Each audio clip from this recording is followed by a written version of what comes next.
Ce qu'on faisait encore dans certains bistrots et qu'on ne fait plus.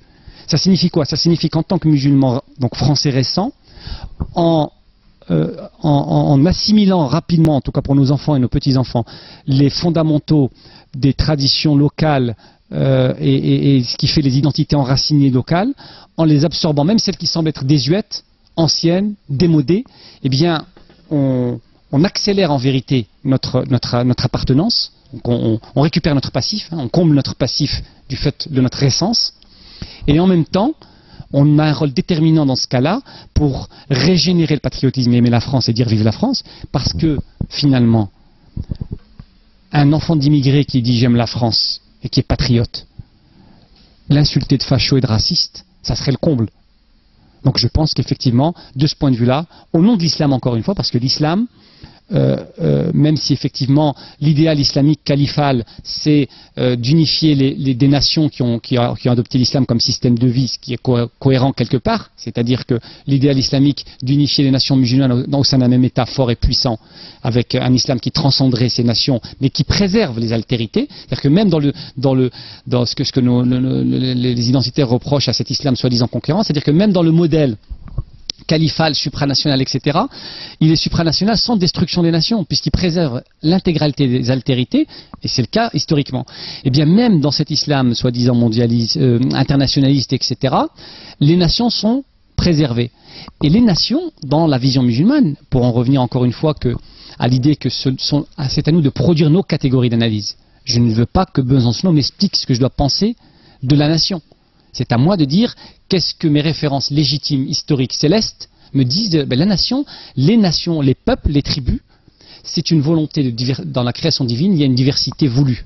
Cette diversité, elle se reflète dans les espèces végétales, dans les animaux, et l'organisation de l'humanité qui provient, rappelons-le, d'un seul homme et d'une seule femme. Donc nous avons réellement un lien de fraternité humain avec le monde, mais pas une citoyenneté absurde, universelle, mais l'idée qu'on vienne tous du même homme et d'une même femme n'empêche pas non plus le fait que dans la théologie musulmane, la tradition musulmane, dans la volonté de création divine, Dieu a voulu une diversité des peuples, avec une finalité absolue qui est l'entreconnaissance. Et on ne peut pas s'entreconnaître entre peuples si on ne préserve pas nos différences. Et pour préserver ces différences, ça sous-entend un territoire, des frontières, une culture, des traditions, un enracinement.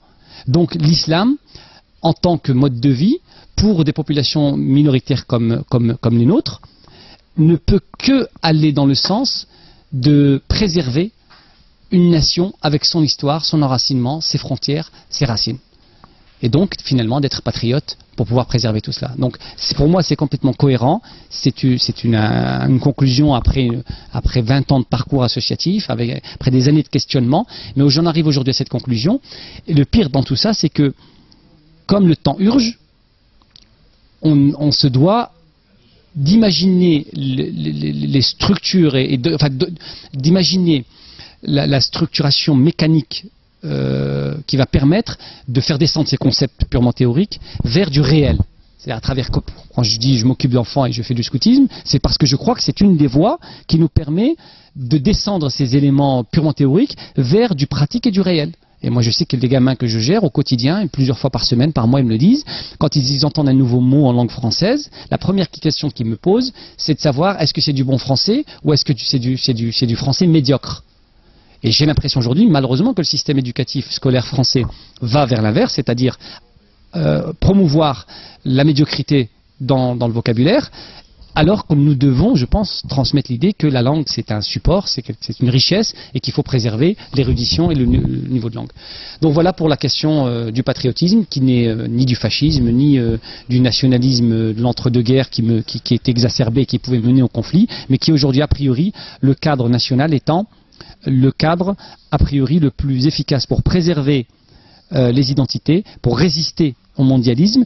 Et en tant que musulman, je pense le cadre le plus favorable pour insérer définitivement l'islam dans les terres d'Europe et de France, parce qu'on ne peut pas être égoïste et considérer que cette foi, là ce qui est intéressant, c'est que dans ma démarche et dans mon discours, tout est clair, il n'y a rien qui est caché dans l'armoire. Tout est clair, c'est-à-dire que je dis que c'est la voie la plus cohérente pour que l'islam soit connu en tant que religieux. Comme c'est une spiritualité universelle, tout le monde y a droit, au nom de quoi nous devrions conserver l'islam dans un carcan culturel et empêcher les Gaulois d'origine s'y intéresser. Les Français dits de souche ont droit aussi de s'intéresser à l'islam, de savoir ce que c'est réellement. Et c'est pas Patrick Poivre d'Arvor d'expliquer aux 20h ce qu'est l'islam. Pour la question de l'immigration, donc la question de l'immigration, c'est une question très sensible, comme vous le savez. C'est une question sur laquelle chacun est attendu au tournant. Le discours majoritaire veut que nous considérions que cette immigration est une fatalité qu'on ne peut pas discuter, qui est une nécessité économique absolue.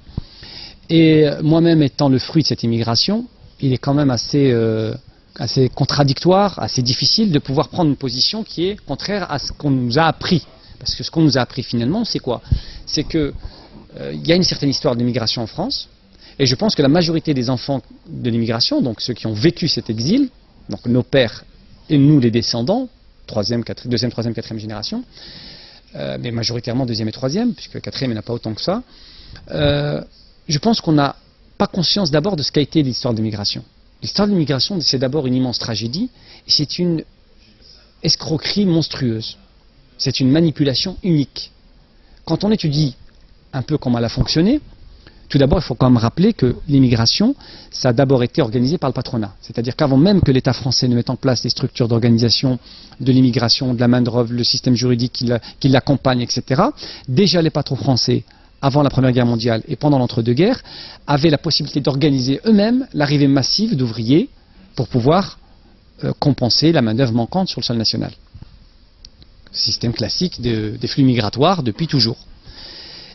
Ensuite, ce qui est assez étrange, c'est que cette immigration, elle a fonctionné donc, notamment la plus importante l'après-guerre mondiale, l'après-seconde guerre mondiale, et elle a fonctionné globalement de façon massive, organisée par l'État, jusque, on va dire, le premier choc pétrolier, les années 73, et en même temps la guerre qui était liée à la guerre du Kippour. À ce moment-là, les décideurs politiques français, et ça c'est quelque chose que les jeunes issus de l'immigration ne connaissent mal ou ne connaissent pas du tout, et parfois même n'imaginent pas la réalité.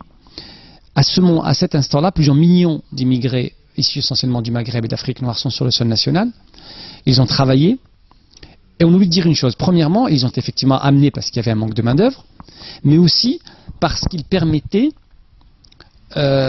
d'appauvrir la puissance syndicale du Parti communiste, parce que l'histoire de l'immigration est aussi liée à l'histoire de l'après-guerre. L'histoire de l'après-guerre, c'est l'histoire d'un deal incroyable entre les gaullistes et les communistes. Bon, c'est une histoire très, très compliquée, mais au final, cette immigration a servi à deux choses. Elle a servi à faire fonctionner l'appareil productif français sans nécessairement développer le système machine-outil. C'est pour ça que les Allemands nous larguent, parce que c'était plus intéressant d'investir sur la main-d'œuvre que sur la machine-outil.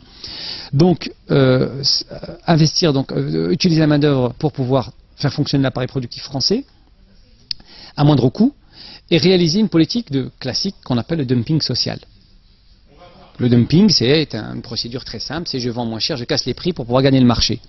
En l'occurrence ici, le dumping social, c'est je fais travailler des gens qui demandent moins cher et qui sont moins exigeants et moins syndiqués et qui sont moins dans une culture de résistance professionnelle pour pouvoir moins payer les autochtones.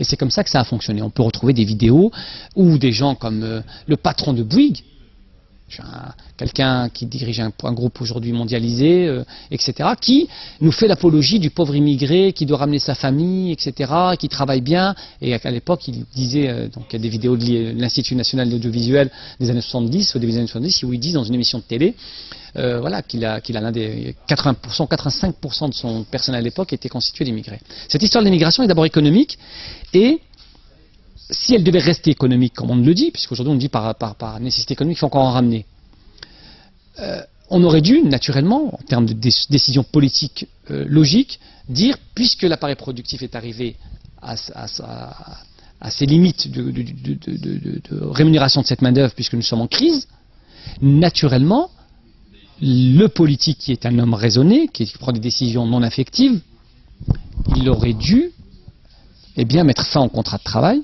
et renvoyer nos pères et nos grands-pères dans leur pays d'origine.